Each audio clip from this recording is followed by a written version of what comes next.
તો આજે આપણે બનાવશું ઇન્સ્ટન્ટ ઢોકળા. તો મેં 3-4 કલાક પહેલાં ભાતને પલાળી દીધા હતા અને જો સારી રીતે પલળી ગયા છે એકદમ મસ્ત રીતે, તો નખેથી આપણે ભાંગી શકીએ છીએ એ રીતે આપણે પલળી ગયા છે. તો આમાંથી હવે આપણે બધું પાણી નિતારી નાખશું અને મિક્સરમાં ગ્રાઇન્ડ કરી નાખશું. તો બધું પાણી નિતારી અને પછી આપણે મિક્સરમાં ગ્રાઇન્ડ કરી નાખશું અને સરસ એવી સ્મૂથ પેસ્ટ બનાવી નાખશું. તો અહીંયા મેં લઈ લીધો હશે આપણે એક મિક્સર જાર લઈ લેવાનો છે. તો મિક્સર જાર લઈને એમાં મેં નાખ્યો છે બધા ચોખા નાખી દીધા હતા. તો એક મોટો વાટકો ચોખા હતા એને પલાળી દીધા હતા મેં. અને અહીંયા નાખ્યો તો મેં એક નાનો કપ મેં નાખ્યો તો સૂજી. તો એક કપ સૂજી નાખ્યું હતું અને એ કપથી જ મેં નાખ્યું હતું અહીંયા દહીં નાખ્યું હતું. અને હવે આપણે એને ઢાંકણું બંધ કરી અને મિક્સરમાં ક્રશ કરી નાખવાનું છે, પીસી નાખવાનું છે. તો એકદમ મસ્ત સ્મૂથ પેસ્ટ બની ગઈ છે, તમે જોઈ શકો છો. તો જો આ રીતે જ પેસ્ટ બનાવવાની છે અને આવી એકદમ મસ્ત રીતે પેસ્ટ બનાવવાની છે. તો આપણે મિક્સર જારમાંથી કાઢી નાખશું અને પછી આપણે એમાં બધી આપણે વસ્તુઓના ભેળવી અને ઘડીક એમાં રહેવા દઈશું. તો એમાં નાખ્યું હતું મેં આખું જીરું નાખ્યું હતું શેકીને અને નાખ્યું તો આપણે એમાં આદું અને મરચાંની પેસ્ટ નાખી હતી, થોડીક પીસેલી ખાંડ નાખી હતી, સ્વાદ પ્રમાણે મીઠું અને 2 ચમચી તેલ નાખ્યું હતું. તેલ નાખવાથી એકદમ મસ્ત છૂટા છૂટા ઇડલી થાય છે, સરસ થાય છે. તો ફૂલીને સરસ થાય છે. તો બધી આપણે કરી નાખશું એમાં મિક્સ. તો આપણે કરી નાખ્યું છે અને મિક્સ કરી નાખ્યું છે. તો મિક્સ કરી આપણે એને ઘડીક રેસ્ટ થવા દઈએ ત્યાં સુધી આપણે એમાં ટામેટાની ચટણી કરી નાખીએ. તો તેલ ગરમ કરી એમાં નાખ્યું હતું મેં 4-5 કળી લસણની નાખી હતી અને થોડાક નાખ્યા હતા એમાં આખા ધાણા નાખ્યા હતા. પછી થોડીક ચપટીક નાખી હતી અડદની દાળ, ચપટીક નાખીએ ચણાની દાળ અને નાખીએ સિંગ નાખી અને સારી રીતે આપણે સાતળી નાખવાનું છું. તેમાં નાખ્યું હતું મેં 1 ચમચી મીઠું નાખ્યું હતું, 2 સૂકા કાશ્મીરી લાલ મરચાં નાખ્યા હતા અને નાખી અને એકદમ મસ્ત રીતે આપણે એને શેકી લેવાનું છે. તો શેકાઈ જાય એટલે મિક્સર જારમાં કાઢી લેવાનું છે. આપણે મિક્સર જારમાં કાઢી અને તે જ બાઉલમાં આપણે એમાં ટામેટાને આપણે સાતળી લેવાના છે. તો એમાં ટામેટા આપણે કાપી અને ઊંધા મૂકી દેવાના છે. અને તો એક નાની સાઈઝનું ટામેટું લીધું હતું અને એક મોટી સાઈઝનું ટામેટું લીધું હતું. એમાં નાખ્યું હતું મેં મીઠું અને ઘડીક એક સાઈડ સતળાઈ જાય એટલે બીજી સાઈડ આપણે સાતળી અને એને ઢાંકી દેવાનું છે. ઢાંકી એટલે સરસ ધીમા ગેસે આપણે એને હાવ બફાઈ જાય ત્યાં સુધી રહેવા દેવાના છે. અને પછી આપણે મિક્સર જારમાં કાઢી અને મિક્સરમાં એકદમ સ્મૂથ પેસ્ટ બનાવી નાખશું આપણે. તો જો મેં મિક્સર જારમાં કાઢી નાખું છું એને અને પછી આપણે એને સ્મૂથ પેસ્ટ બનાવી નાખશું.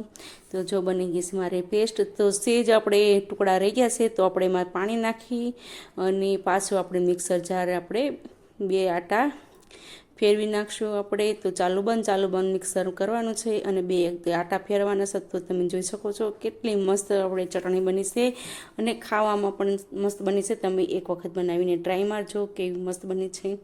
તો જો એમાં આપણે ઈડલીનું ખીરું તૈયાર થઈ ગયું હતું. એમાં આપણે નાખ્યું હતું આપણે થોડું પાણી અને હલાવી નાખ્યું હતું અને આપણે 2 વાસણમાં આપણે કરી નાખવાનું છે, કેમ કે ઈનો નાખીને આપણે તરત મૂકી દેવાનું હોય એટલે. તો આપણે 2 વાસણમાં નાખી બીજા વાસણમાં આપણે ઈનો નાખી એની માથે આપણે પાણી નાખીશું, કેમ કે ઈનોને આપણે એક્ટિવ થવા માટે થોડુંક પાણી નાખી દઈશું. અને આપણે 2 થાળીમાં આ પેસ્ટને થોડી નાખી દઈશું. તો મેં ઇકો ફ્રેન્ડલી પેપર રાખી અને ઢાંકી પાથરી દીધું હતું. એની માથે મેં ખીરું નાખી, થોડીક ચટણી નાખી અને ગરમ મસાલો નાખી અને થાળીને ચડવા મૂકી દીધી હતી આપણે. તો આપણે ઢોકળાના કુકરમાં થાળીને ચડવા મૂકી દીધી છે. તો તમને મારી રેસીપી કેવી લાગી લાઈક કરજો અને કમેન્ટમાં કહેજો અને સબસ્ક્રાઈબ કરવાનું ભૂલતા નહીં અને બેલ આઇકનને દબાવવાનું ભૂલતા નહીં. તો મેં સાઈડમાં બીજું બાઉલ મૂકી દીધું હતું પાણી ભરી અને એમાં પણ આપણે એક થાળીને મૂકી દીધી હતી ઢાંકીને. તો આ થાળીને આપણે ગ્રીસ કરી નાખવાની છે ઓઇલથી અને પછી આપણે ખીરું નાખી દેવાનું છે અને ઉપરથી આપણે નાખી દઈશું મસાલો અને રહેવા દઈશું આપણે. જો બની ગઈ છે એકદમ મસ્ત રીતે ચડી ગયા છે ઢોકળા. તો આપણે ચેક કરી લઈશું ચાકુથી. તો થોડાક મને કાચા લાગ્યા એટલે ધીમા ગેસ ઉપર પાછું મેં ઢાંકી અને મૂકી દીધું હતું અને પછી પાછું ચેક કર્યું હતું. 10 મિનિટ પછી મેં જોયું તો થાળી એકદમ ચડી ગઈ હતી અને ઠરે પછી આપણે એને ચપ્પા વડે આપણે ચોકઠા પાડી લેવાના છે હાવ ઠરી જાય પછી જ પાડવાના છે. તો તમે જોઈ શકો છો જો કેવા મસ્ત ચોખ્ઠા પડે છે અને પોચા અને સરસ બન્યા હતા. એકદમ મસ્ત ઢોકળા બન્યા હતા, ઇન્સ્ટન્ટ ઢોકળા બન્યા હતા એકદમ મસ્ત. તો મેં 4 થી 5 કલાક પલાળવા દીધું હતું ખાલી, અને કેવા મસ્ત ફૂલીને દડા જેવા થયા છે, એકદમ મસ્ત થયા છે અને ખાવામાં પણ ટેસ્ટી એકદમ મસ્ત થયા છે. તમે જોઈ શકો છો. તો બની ગયા છે અહીંયા મારે ઢોકળા. તો એક થાળી ચડી ગઈ છે અને બીજી થાળી ચડવા આવી છે. તો આપણે બંને થાળી ચડી ગઈ છે અને આપણે હવે કાપી નાખશું ધાણા. તો લીલા ધાણાને હું કાપી રહી છું અહીંયા, અને સાઈડમાં મૂકી દઈશું આપણે તેલ. તો તેલ ગરમ થઈ ગયું છે, એમાં નાખીશું મેં 1 ચમચી રાઈ નાખી હતી, 1 ચમચી તલ નાખ્યા હતા, થોડીક હિંગ નાખી હતી, લીલો લીમડો નાખ્યો હતો અને પાણી નાખી અને મેં ઉપર આપણે ઢોકળાની ઉપર ચમચાથી આપણે બધો ગરમ વઘાર આપણે નાખી દેવાનો છે અને પછી ધાણા નાખી અને હલાવી નાખવાનું છે.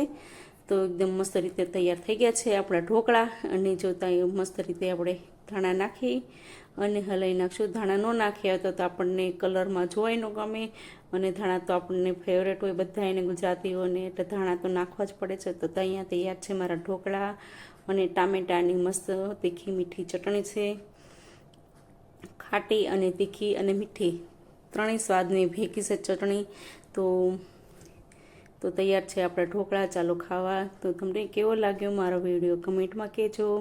તો હર હર મહાદેવ. મળીએ આવતીકાલે નવા વિડીયો સાથે. હર હર મહાદેવ.